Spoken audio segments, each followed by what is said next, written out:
Trill Talk. Tim Russ and Sisko plays amateur psychologist. Hello, everybody, and welcome to the Seventh Rule with Cirroc Lofton. My name is Ryan T. Husk, and today we are covering Deep Space Nine, Season 2, Episode 4. What was it called? Invasive Procedures. How you doing, Cirroc? I'm doing well. Yeah, invasive procedures. Yeah, that's what jumped out at me when I was watching this. I was like, "Whoa, is that Tim Russ?" Yeah. Yeah, we should have had him on the show. I can't believe I didn't think of that. Because I remember him playing a Klingon. I remember it very clearly, but I thought it was around season 3 or 4. And as soon as I saw the opening credits, it said Tim Russ. I was like, we should have called him. Oh, well. Yeah, it would have been great to have him on. I thought he did a great job as a Klingon. Pretty intimidating. Yeah, he was awesome. And for those of you that love Tim Russ, he also has a really cool band called the Tim Russ Band. I don't know where they came up with the name. And they play all over Hollywood. They play a really good show. It's not just like a gimmick thing. They're really, really good. Love watching them. They're actually playing tonight at the Kibitz Room, 1045 in West Hollywood. You can check him out online at, what is it? timrusswebpage.com. And then go check out his shows, all of his appearances. Yeah. What are the chances of that, huh? He's performing the same day we're actually talking about this. Mm-hmm. So this was also written by Peter Allen Fields, the return of Peter Allen Fields, who wrote a bunch of episodes. And I believe Ira was talking about him, right? Absolutely. He was very instrumental in the early success of the show. Did you notice who directed? Yeah, our favorite Les Landau, which Aaron would have loved to giggle about. Yeah, and I guarantee you if Aaron was here, he'd say, no wonder we weren't on the episode. Yeah, although I didn't mind not being in this particular episode. It wasn't the greatest episode for me. Let's hear about it. It was good, but it wasn't the greatest. Why there wasn't were ups and downs. Well, there were a few things that I thought were a little bit slow in the beginning. I thought the takeover was a repeat of the last episode where they took over the ship temporarily, right? Yeah. And you had Sisko hiding in the rafters and everybody hiding in the aqueducts of the station. And then here we go again with another takeover, except this is for a different purpose, right? We have the Trill purpose. So that was one thing. It was kind of a recycle of the idea a little bit too soon for me. The drastic takeover of the ship twice in a row. That was a little bit too much. And so that was part of the reason why I didn't like it. Also, when they evacuated the ship, they went down to this core basic personnel, which made it feel empty and a little bit slow. And a lot of the action comes from the background. And even though they don't say things or they might just be a part of the background noise, having the presence of people makes a difference as far as action and atmosphere. So those are the reasons why I thought it was a little bit, why I criticized the slowness or the pace of it and the recycling of ideas.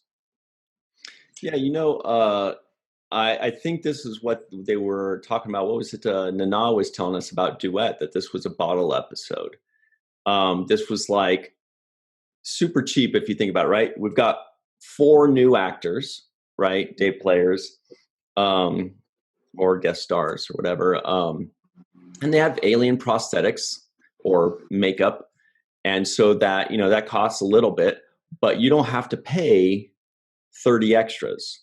You don't have to pay, 50 lighting guys to light up the whole promenade and all that. You've just got like ops and you've got, the medical bay and things like that. So it did seem like it was one of those,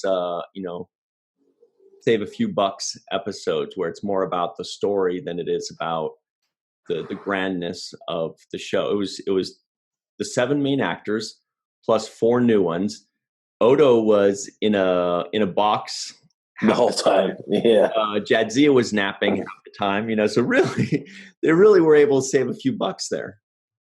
Yeah, they saved some bucks. I mean, it was spared, but to me, by the acting of the guy who wanted this trill inside of him. I thought his performance accelerated once the procedure was done, and he felt, as he said, the knowledge and confidence.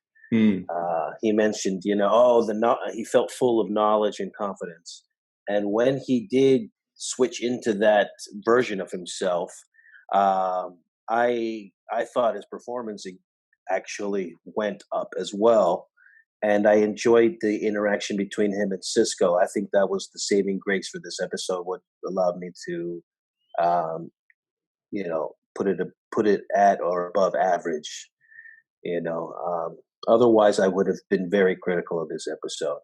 But because that banter with the new Dax and Sisko occurred, it allowed me to see what I've kind of been wanting to see between Jadzia and Sisko, which is this back and forth of, kind of chess game of wits. And, I wanted to, that's what I've been looking for with the Jadzia Sisko relationship. And then I got it with this guy in that short, brief period of time. That's actually what was interesting to me about this episode. I do want to take one quick second and talk about our Patreon account. It's going really well, and thanks for everybody, all our new patrons and all of our old patrons and young ones. So please check us out at patreon.com/the7th-rule, or just do a search for the 7th Rule. We are reaching our goal of 200 patrons. We're getting there, and it is awesome. So thank you all, and please check it out. Now, let's talk a little bit more about this episode. One thing I did think about, and of course we're just going to nitpick it to death because that's what we do. I like the episode, honestly. So far, there are only one or two episodes I didn't really like in the first season, but now upon rewatching these, I do like them. I like almost all of them because I realize how much skill the writers had, even on the episodes that aren't as memorable, but we're still going to nitpick it to death. And one of the things was that when they go to a skeleton crew on this giant space station, and just 2 episodes ago, we had, the Cardassians are trying to take over the station through the Bajorans. And before that, the Cardassians are trying to take over and all this. So if they're going to a skeleton crew of only 6 officers, 4 Federation, 2 Bajoran or Bajoran-ish with Odo and, the bartender, doesn't that make them susceptible to invasion, Cardassian invasion, or Bajoran bad guy leftover invasion, or anybody? So you would think that the Federation would have like a fleet of ships or something, just kind of staying out there while they're doing their repairs or whatever they're doing. I don't know. I just thought that was weird. Like, are they really just leaving this thing completely wide open? The whole station just got taken over last week, and now they're leaving it completely naked. Yeah, and to add to that, what stood out to me is how nobody was armed. It's like there's literally a war. Not ready. Yeah, there's a war going down. Yeah, we're in the middle of a war, right? You had to evacuate because of this threat. It's literally a threat position. We're in code red, so the red light would be on if this was, that kind of a situation. And yet, nobody has a weapon on them. So 2 Klingons come with 2 guns, and it's like, what do? Game over, man. Game over, man. Yeah, so it was just that, to me, just in itself was like, and they were prepared to meet Odo for some reason. They knew the state of his condition and what to do to neutralize it. Very, very happenstance to just happen to know that in advance. Yeah, we're going to run into this changeling, and we're going to need to isolate him into this stasis. I just don't think it's, some of those things weren't believable. Not to mention, like we were discussing, it comes on the back of the Cardassian invasion Sure. of the ship, and here we are again. Okay, guys with guns are going to run up on the ship, so we've established that maybe we should defend ourselves somehow, or be prepared to defend ourselves. That would be my biggest nitpick of all. But this guy who played what was the name? Darren Dax.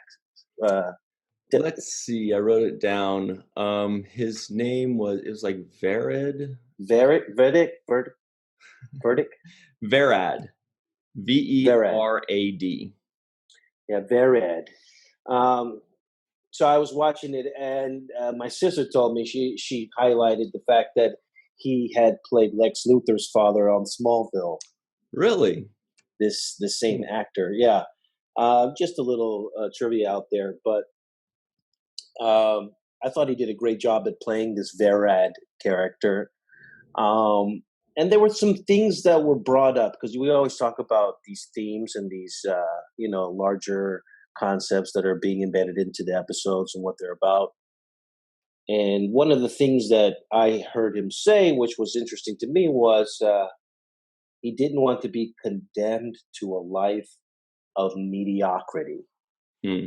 He said, I deserve more. And about a billion people upon watching it said, tell me about it. Yeah. Yeah. We were all saying that. Yeah, or like, no right? Shit, dude. It was like, will a Trill help us out? Will a Trill save us from a life of mediocrity? At least that's what he thought, right? Yeah.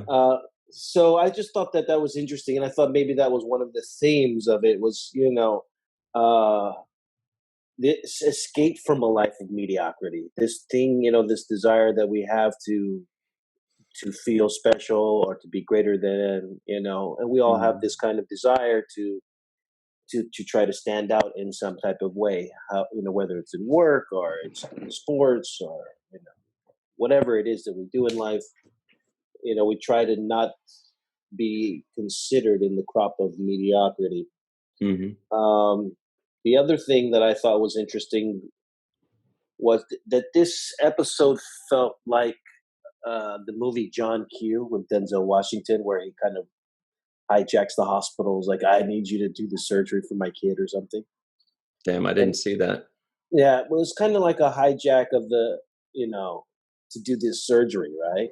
I need you to do this. I'm going to hijack the station for this purpose. So it was.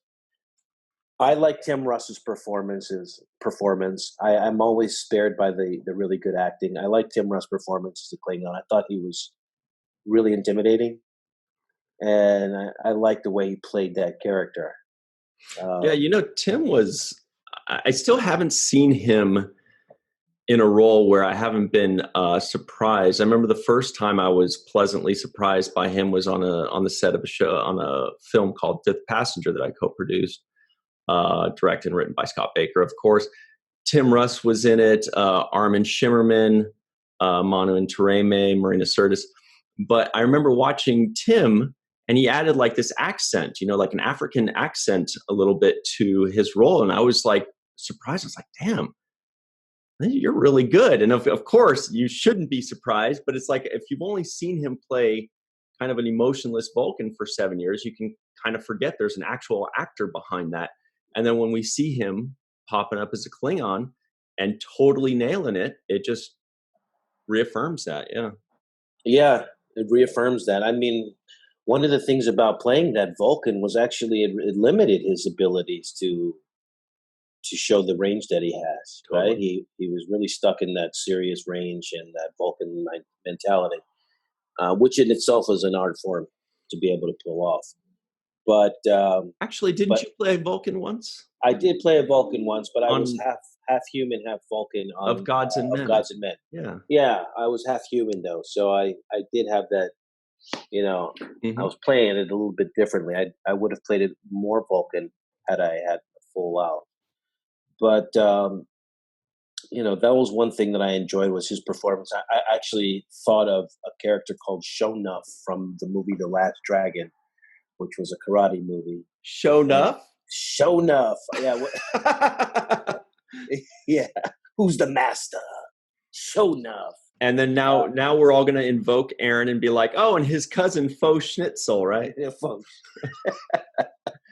Exactly.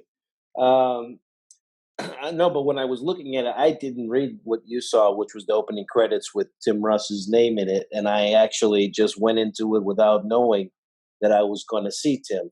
So when I first saw the character, I was looking at it like, I know this guy, right? So I started to go through this whole Rolodex of like, who is this actor? And so Shonuff came to mind, which was the Last Dragon. This is the guy who played this character. A guy named Leon came to mind, who's a famous black actor who's done The Temptations and the Five Heartbeats and those kinds of movies. Really good actor. And then you're like, wait a minute, that's the guy from Spaceballs that ain't found shit. That's who it is. No, I finally put it together. I finally said, no, wait a minute, that's Tim Russ. I looked into the eyes, and there's, it just came to me. Mm-hmm. And so I thought I discovered something. I was like, man, I wonder if I'm the only one that knows this. Of course, everybody knows everything about Star Trek. But the other thing I thought was kind of silly, they didn't really explain it well, but what was Quark doing sitting there in his yoga pose, supposedly talking to his brother? I thought the same thing. I didn't go back and rewind it. I almost did, to kind of like say, did I just see him? I think, because I kind of like only half saw it. I look back, but I think he was sitting down going like this, right? Yes, yeah, that's now, exactly right. With his legs crossed in a yoga pose. It looked like a yoga pose. I believe that's the way the Bajorans pray, like this. So either he was praying, or more likely he was just pretending to, when they arrived, saying, hey, no, I'm just a Bajoran here. I'm just praying like the Bajorans do, or whatever, because they sit there and they do this in front of the orb and stuff like that. I believe that's what it is. Yeah. And I kind of wanted to go back and be like, did they explain that? And I just missed it, but I don't think they did. And everybody listening in, if you guys have an answer for us, definitely give it to us in the comments. But I'm pretty sure he was just either pretending to pray or suddenly became religious to the prophets for one episode. Yeah, they didn't really explain that really clearly from my end. I saw it like, at first I thought it was a joke where he was just kind of, just doing that as a joke. Yeah. Then I thought, well, maybe he's meditating, right? And he was going to say, I'm meditating. But then he never mentioned meditating, and he never made it to be a joke. He kept saying, I'm talking to my brother. And he was adamant about defending that point. As a matter of fact, he said one line was, even though he's an idiot, he's still my brother. And I thought of Aaron at that moment. That was one thing that I'm pretty sure he would have been tickled by. He would have jumped on that for sure. Yeah, even though he's an idiot, he's still my brother. That's kind of how we felt about each other in our relationship. So the frenemy thing. The frenemy thing. He's an idiot, but he's my friend. And what was interesting in that scene right there? I did want to bring this up for a second. There was a little bit of trivia that I didn't know about, or that I had forgotten. He says, Chief, do you have any brothers? And he says, yeah, 2 of them. And he said goodbye to him when he left his Starfleet. And I was like, I don't remember O'Brien in his, 10, 11 seasons of Star Trek ever mentioning his brothers again. So if you were going to go to the listeners, if you guys know any other time he mentioned his brothers, because I don't think he did, but let us know. Little piece of nerd trivia for us. Also, the aliens that came out on that ship, there was the 2 Klingons, obviously. There was a Trill. The lady, I thought, was an Efrosian. Efrosian is, it's an alien that you see every once in a while, most notably in The Gambit Part 1 and 2, which is like Season 7 of Next Generation. One of my favorites. I don't think a lot of people like it as much as I do, but that's one of my favorites. But it turns out it wasn't an Efrosian. I looked it up because I was like, I bet that's an Efrosian. And I was completely wrong. I had to look that up too. It was, she's a Terran, native of Kefka 4. Never heard of it, but that forehead stuff looked exactly like about 7 other aliens I've seen on Star Trek. Yeah, that's came from the forehead department. They like that forehead department. Yeah, it was one thing that stood out to me though, and I don't know if you picked up on this, but did it look like the special effects were different when they showed the ship? For some reason, the ship on the outside, when they were showing it a couple of scenes, it looked different than the way they had shown it before, as if a new CGI company was dealing with it. I'm trying to remember. I do actually remember noticing that, but I don't remember if that's what it was. Because it was just, again, it was in passing, like one of those things where, and by different, I mean like it looked a little worse to me, like a little bit cheaper quality, yes, like cartoonish-y. Yes, and that's what I thought when I saw it was like this exterior. There was like a shot of some kind of exterior something. Yeah, And I yeah. remember thinking like, that looks almost unfinished. Right. Like they almost have like the guy that makes it, and then they have somebody else that comes in and details it to make it look real. And that person didn't show up to work that day or something. Something was off on the visual effects when they cut across the scene. They showed the ship on the outside. They were kind of gliding across, and the colors were off to me. Like, I don't know, the colors were off even. Like, it looked purpley-ish colored. There's a hue to the color that didn't seem like the actual metal or whatever it was supposed to be made out of. And it was also more cartoony looking, like a comic book or something. Almost animated, like a comic book. Yeah, like a comic book. I thought the same thing, and it was another one of those things in passing where I was like, huh. Yeah, and I didn't stop it and rewind it and say, hey, what is this? But in the back of my head, I was saying, this must be a different shot. Like, maybe they use a different company for this one. That's all I was thinking. Like, this isn't the same company that did all the other exterior shots. Or maybe it was like us, and they were close to Thanksgiving, and they're like, dude, we got a short week, dude. We got to knock this out. Maybe they're just knocking it out, man. Just finish it up, man. Just send it in like it is. But it's still a drawing. Yeah, it was condemned to a life of mediocrity. That's what it was. Ooh, I like that. Bringing it back. Speaking of which, there was another thing that, and this isn't so much of a criticism as just something that I hadn't fully considered, but makes sense now.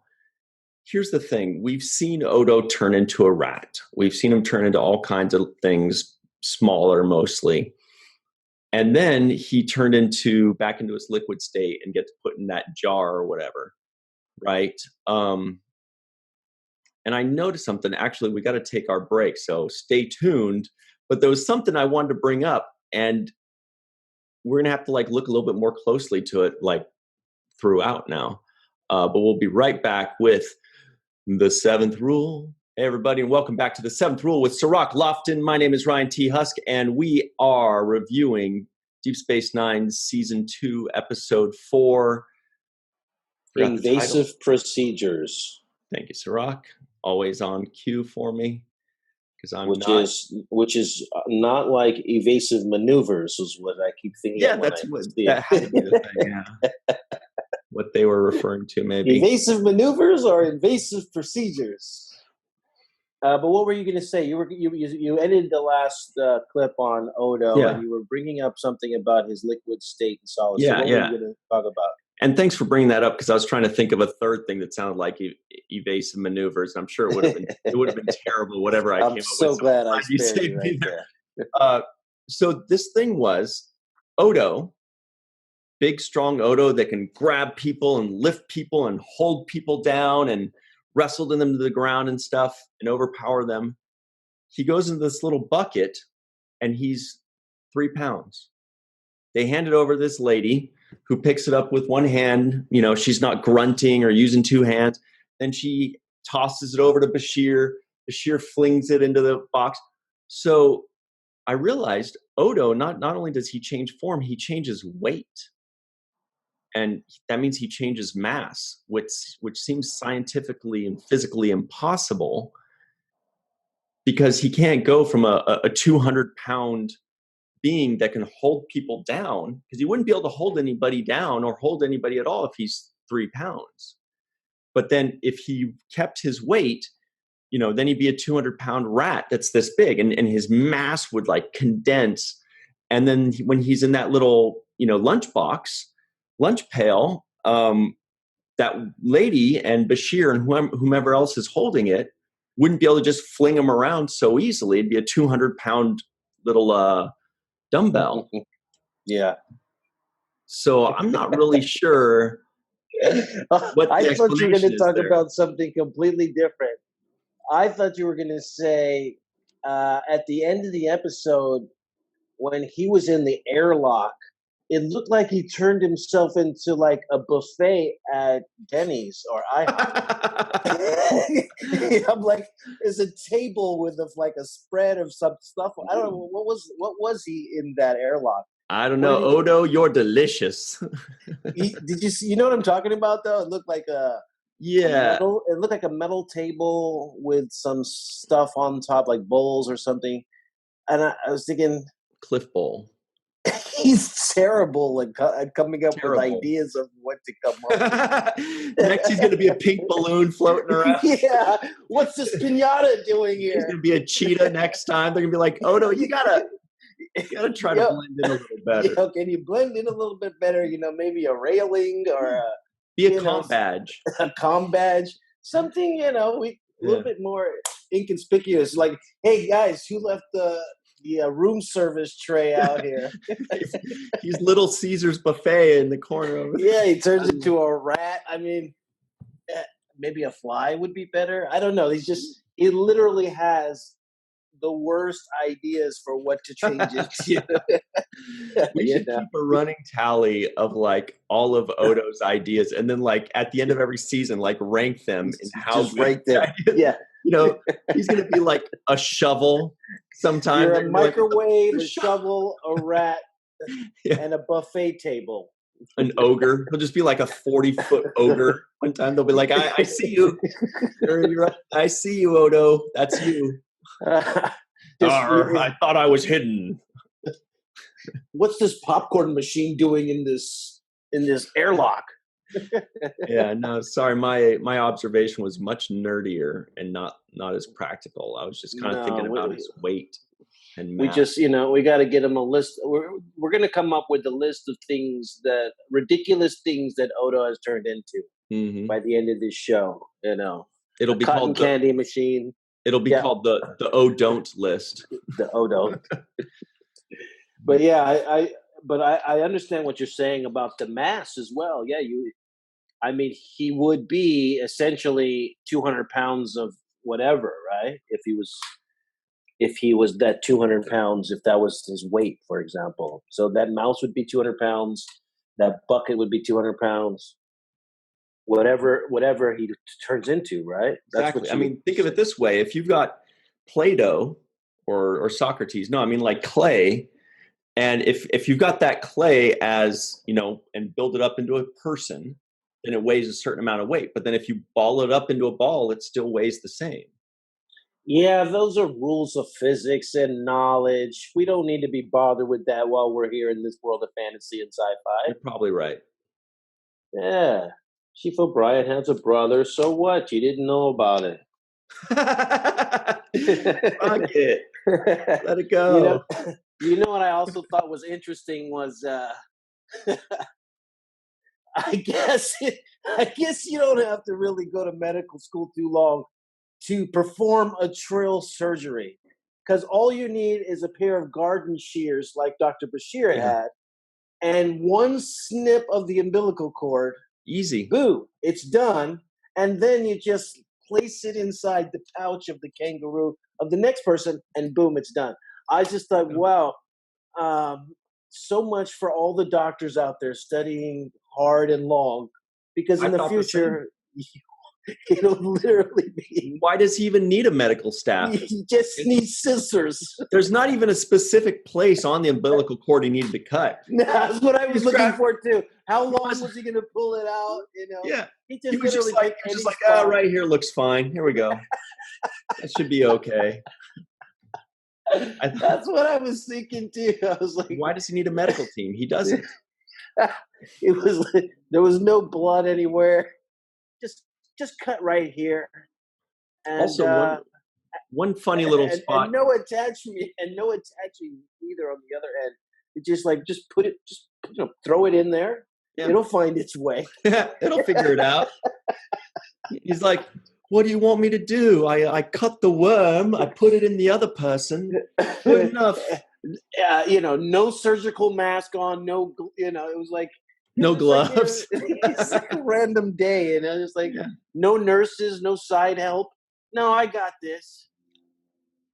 That's true. No gloves, man.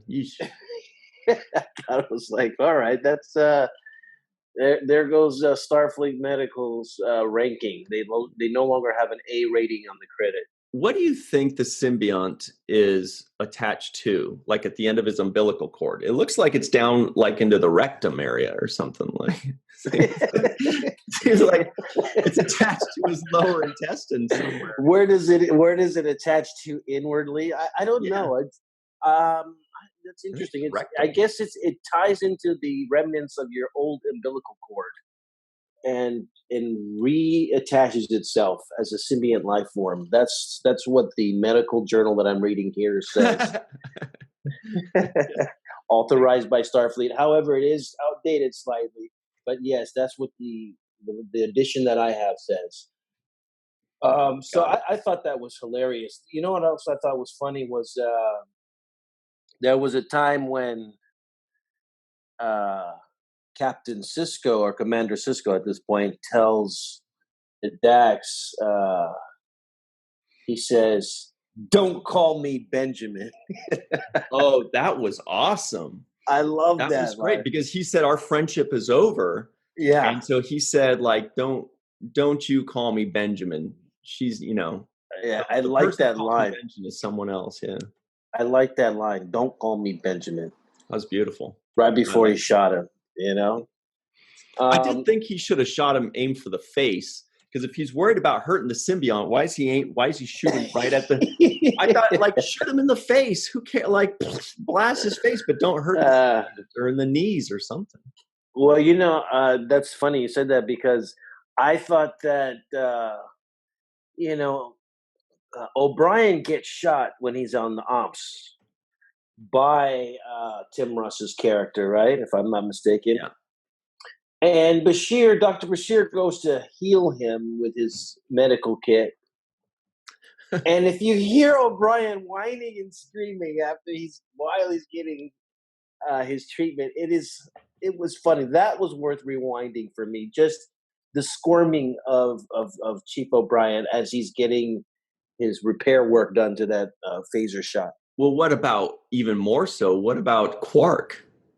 I wanted to ask you, Quark, I kind of had to turn it down. I didn't want the neighbors to hear me listening to something going like, oh, I was like, I need to turn this down, man. This is he's like, it was too much over the top. Maybe the Ferengi could grunt like more like a with a deeper tone to it, because that high pitch on it, I had to say, it did come across as a little bit irritating, and it sounded like something else.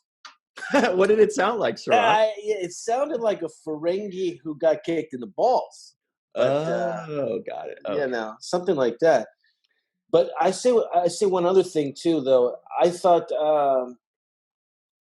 it's interesting. One other critique.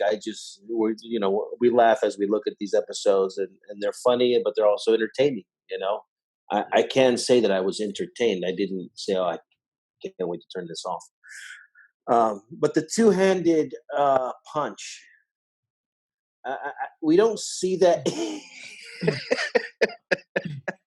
The double axe handle. The double. You never see that properly used anymore. Next fight I get into, I'm gonna with Mike Tyson. Next time you see him. The next time I see Mike Tyson, I'm gonna get into the double hand, two-hand punch mode.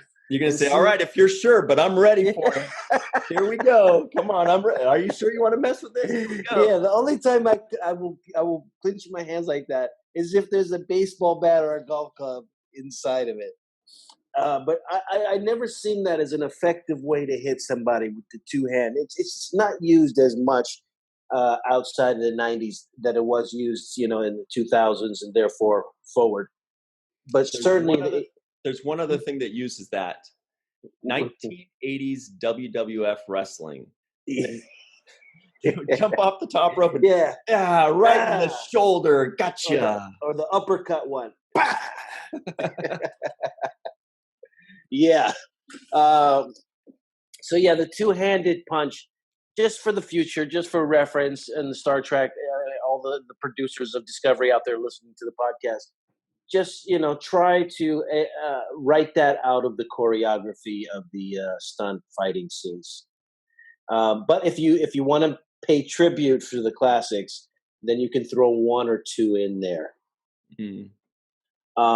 But yeah, that was another thing. I thought it was slightly unbelievable that only 3 or 4 guys could take over the pedigree of class that Sisko and Kira and Odo. It's like they're all warriors, I don't see them just laying down saying, "All right, well, I guess you won. We'll do what you say." I do like the mental chess that Sisko was playing with his old buddy, his old buddy inside of the Daxes, right? Oh yeah, and I like that interaction. Before we get too much into that, because I feel like that was the real meat of this episode. I did want to go back a little bit to when we were talking about Quark's squeals and wails and moans, and it did remind me of one thing. It reminded me of season 7. Our friend Nog gets his leg shot off, and he makes a similar sound. He goes like, "Ah!" And when I heard Quark doing that, it made me go, "Good job, Aaron. You did your homework." You know what I mean? Like he obviously watched that or asked Armin or something, because there's no coincidence that it was derived from that. It was similar to that, So, and it's a testament to him, and it's a testament to the actors that always seem to do that. They do their homework ahead of time. The character actors that do these aliens, they learn how to speak Klingon. They learn how to act like a Ferengi. They watch previous Vulcans, Anyway, so big kudos to our brother, Mr. Aron Eisenberg. So Sisko plays amateur psychologist, and you could see it brewing from the second he starts talking to the guy. He starts going like, "Ah, hey, old buddy. Hey, remember the bachelor party? Oh, rascal." This. You remember that? Yeah. Remember the first time we discovered the wormhole? And that was, I guess, the thing that triggered that emotion, right? Which, it was good. I thought it was good because it was a play on friendships, right? It was a play on that. It was also, there was a subtle story going on as well, where you see the guy transforming. Where he started to lie to his girlfriend, for example, who's helping him carry off this plot, and he starts lying to her, and he's changing in this kind of a way, and that's almost a "be careful of what you wish for" kind of allegory. Yeah, and actually, I thought that was the best part of the writing of this episode, when that first little bit started to happen, where Sisko first started talking to him and saying, "Hey, remember this old buddy?" And we get it right away. We think there's the twist. There's what makes this episode different than all the other episodes of Star Trek and all the other different episodes of anything ever written in the history of mankind, because there's never been this kind of thing where the bad guy takes in the memories and the compassion and the feelings of the lives before him, which includes the good guy's best friend. And Right. so now suddenly you're dealing with a different person. That might be something that the guy wasn't fully ready for, but that our man Sisko was. And he was like, hey, once Dax goes in there, I'm talking to this enemy that has my best friend also inside of him. And I know I can work that psychology, you know? And that, I thought that was really interesting. I was like, that's never been done before in that way, you know? And it was really cool that they were able to explore that. Absolutely. The idea of it is something that still I don't even think has been re-explored in a similar way. Um, I can actually come up with certain ways that you can draw that into current times. For example, somebody receives a body part of another person, and by being the recipient of that body part, that person now is can have the memories and understanding of that person, Mm. and then you can have the reach out in that kind of form. So yeah, it could still be done, and I don't know if it's ever been done in that such a way, which I thought was the meat of the episode. I thought that was the driving force behind what was the theme of the episode, and that's what was a saving grace for me with this performance between the two of them as they were um, battling it out in this kind of way. You know, whose argument is going to win. Hmm. Um, and like I said, there was something I'd been craving for all this time watching the show. I wanted that from Jadzia almost. I feel like I wanted her to say, "Hey, you remember that time at the bachelor party?" And I want more of that with Jadzia, you know. And so I got a little bit of it here, which was interesting. Certainly, the best part of the episode was that interchange, and they did come up with some kind of new way to approach that theme. Um, but there was so many little things that I thought was, entertaining. There was a lot of things. That's where at the end he said, he he forgot everything after the symbiont was removed. He forgot everything, and when he said he forgot everything, and he missed the knowledge and the confidence that he had now been deprived of, right? Hmm. One of the things he said when he was in possession, and he told Cisco, 8 lifetimes in one person, the universe could benefit from that. You know how many galaxies out there could benefit from that? Mm. One thing that came across my mind was, is that not the same sentiment that the symbiont would have inside of Jadzia? Yeah. Like, I'm gonna donate my lifetimes of experience to the universe. Yeah, and here's the difference is that this is why Jadzia was chosen by their council to host a symbiont. And this guy was not, because her disposition, her inner strength, her intelligence, whatever it is, they thought was optimal to host this other life form inside of her, whereas this other guy was not chosen.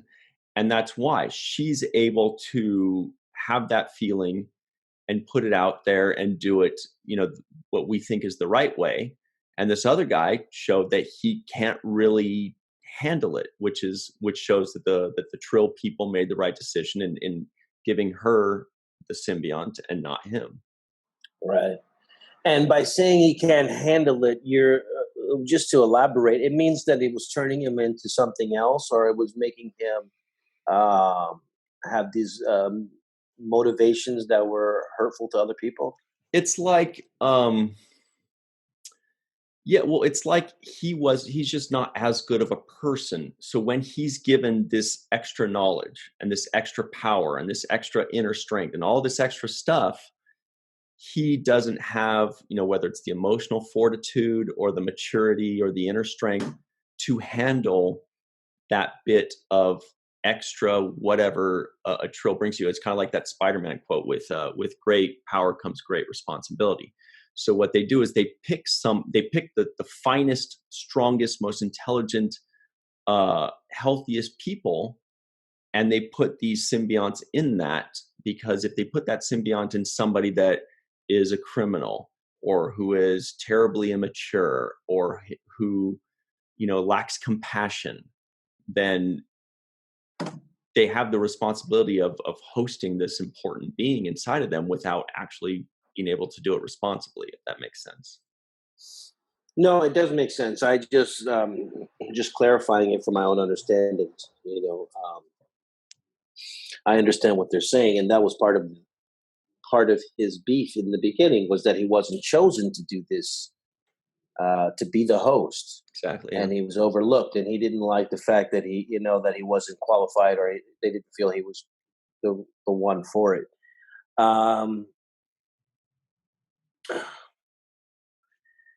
Yeah, And it makes me think of a Twilight Zone episode, actually. And Jordan Peele's or original? The original Twilight Zone. I haven't seen the new one. Me neither. But I was a big fan of the original Twilight Zones, and there was an episode called, it was about a place called Pleasantville. And this place had the power to make anything with this kind of replimat device that they had. They could make anything with it. And they've been isolated from the public, and they've stayed in their own place and kept everybody alive and healthy in Pleasantville. They have no worries. But somebody comes in as an outsider, witnesses this place and how it is, and finds the machine that they have that can create anything. And the first thing that they create was a gun so that they can hold up the place and take that machine. Brilliant. Right? Yeah. And so the moral of the story at the end was, the reason why we isolate ourselves from the world is because if the world has this technology, the first thing they're going to make is something evil. Right? The first thing they're going to make is a destructive thing, as opposed to something that you can, if I give you the power to do anything, and you make a gun, as opposed to solving the food crisis or making the cure for disease, you're finding a way to hold power and to use power. And I think of that when I think of this episode, somebody who, is basically has the machine to create anything, and they want to create something bad for themselves, right? For themselves, right? No matter who gets hurt in the process. And so that's what actually, one of the things while I was watching the episode was me thinking, wow, this episode is kind of a Twilight Zone-ish type of episode, where they're saying things in these kinds of ways. Mm. That's really cool. I hadn't seen that episode, but yeah, you're right. That fits perfectly. We've only got about a minute left. I want to make a couple super quick points. One was that Kira at one point said, Armin, this time you crossed a line. First of all, I'm like, he crosses the line every episode. Every episode.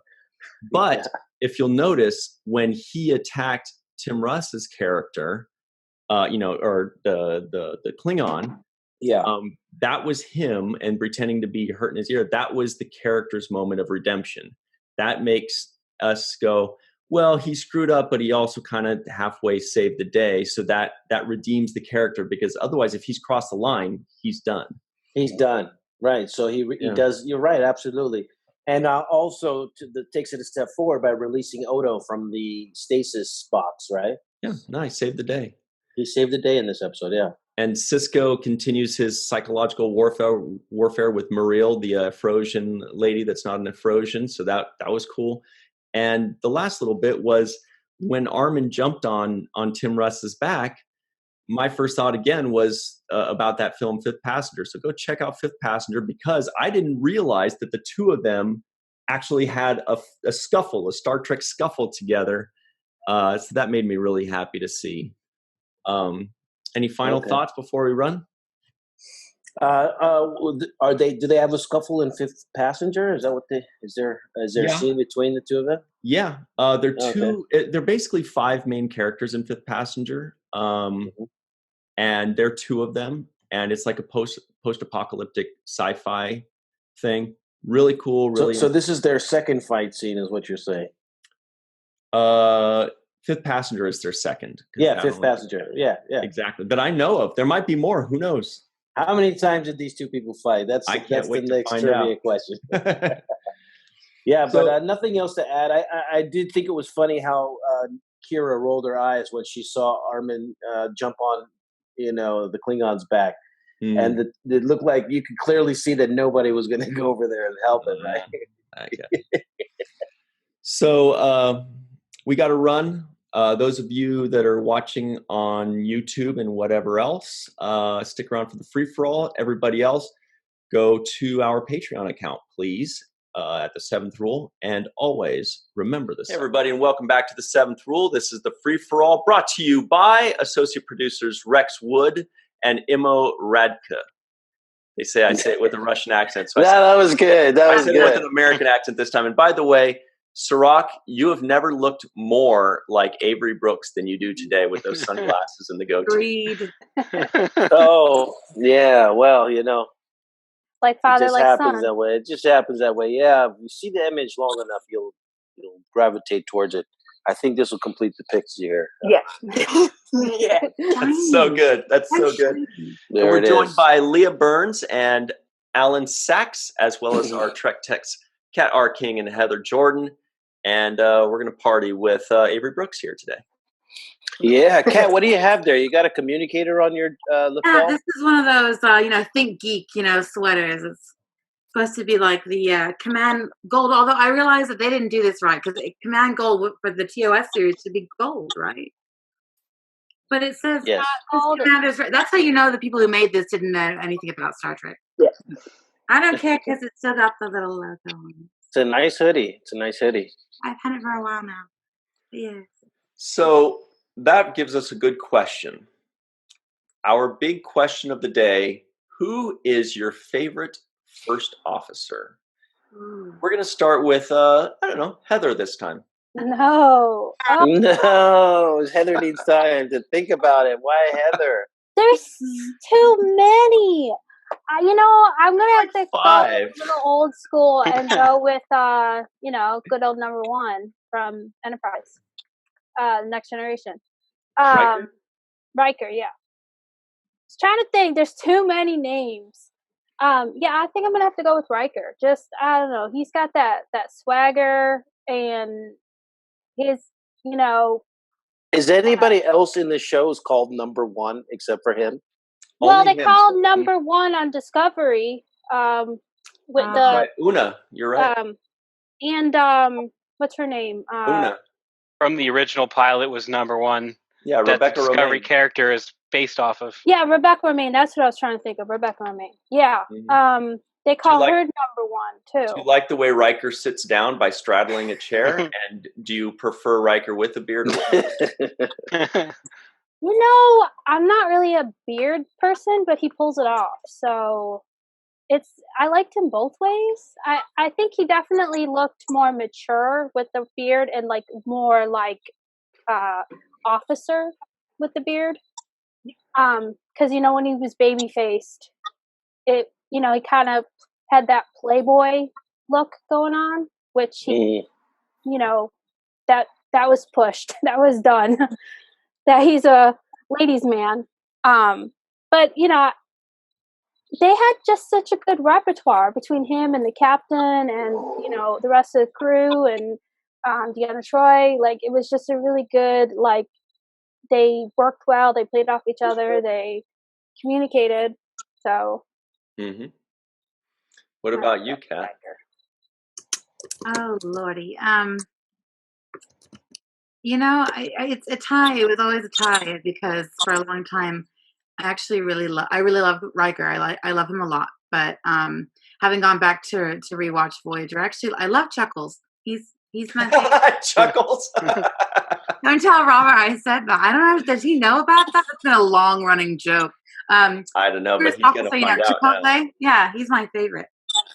Because I think he just, he got a really bad rap, and I think his storyline could have been, could have been better. His development could have been better. But I just love the rapport that he developed with Janeway. I think it was wonderful to watch those two characters grow together and work together. And he just grew on me over time. But it always used to be Riker. But it's and even though Star Trek's not about religion, he was also the most religious out of all of the officers that we saw. Like, he's definitely in my top also.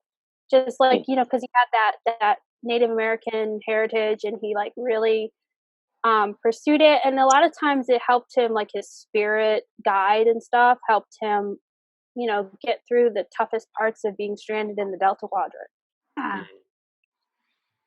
Yeah. And Janeway had a gecko as her spirit guide, or a little lizard or something like that. The gecko. What about you, Mr. Alan Sachs? Of course, I like Riker, and he had a lot of opportunities where something happened to Picard, and he actually took over as captain. But I'm going to have to go with Spock from the original series. I think there was really only one episode where we got to see him take over as captain, was Journey to Babel, where Kirk was injured. But I would have liked to have seen more opportunities for Spock to have the captain's chair. But yeah, because I guess he was doing double. He was also the science officer and first officer. But can you do a Spock impression? Live long and prosper. Nice. No, I'm better with my Yakov Smirnoff impressions. What about Adelaide, Australia? Leah Burns, what do you think?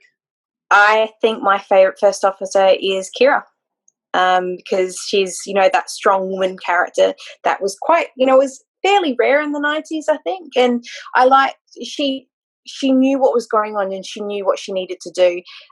She had her faults, you know, like she would be a little bit too, be a little bit too strong-willed, I suppose. Like she thought the way she did it is the way to go, but obstinate. Yeah, obstinate. That's But I loved her story arc. You know, going from someone who despised Starfleet and had quite a dark background to someone who, you know, ended up getting very close to the captain, and you know, they had a great friendship. And I just liked her. I thought she was amazing. Mm-hmm. She grew on me because at first I just thought she was trying too hard a little bit, but then, you know, again she settled. It was a little bit about the mixture of the newness of the role for Nana, and then just kind of settling into the role, which happens to everyone in the first couple of, you know, episodes, or 3 or 4, even the entire series. But I think I agree. She's become one of my favorites. Mm-hmm. They're all my favorites. You just I know. all of them. All of them. This is all a scam. There's no such thing as favorites or best, okay? They all have so many good qualities that you can pick out and say, I love about this person. And they have their flaws. Even Neelix? No, I love Neelix. Oh, you're the one. Oh, that's cool. No, Neelix was captain of his own ship. That's true. That's a good point. Cirroc, what do you think? Who's your favorite? Now, remember, we can also mention Saru and Michael Burnham in this. And number 1. Thank you for telling me who all the number 1s are, Ryan, because I clearly don't know. Wait, don't forget to Paul. Don't forget to Paul. Yeah, that's right. No, but the thing that I think is interesting is that you can like them for different reasons. I think you guys all discussed that. And, you know, it would be depending on what I would need, you know. If I needed somebody, I think, who had more loyalty and was like a better friend, then I think I would go with Riker. Just more there for him. If I was using somebody who sounds like give me the what I was in. And then if I needed somebody to kick some butts, I would send Kira. That's right. To go handle that, you know.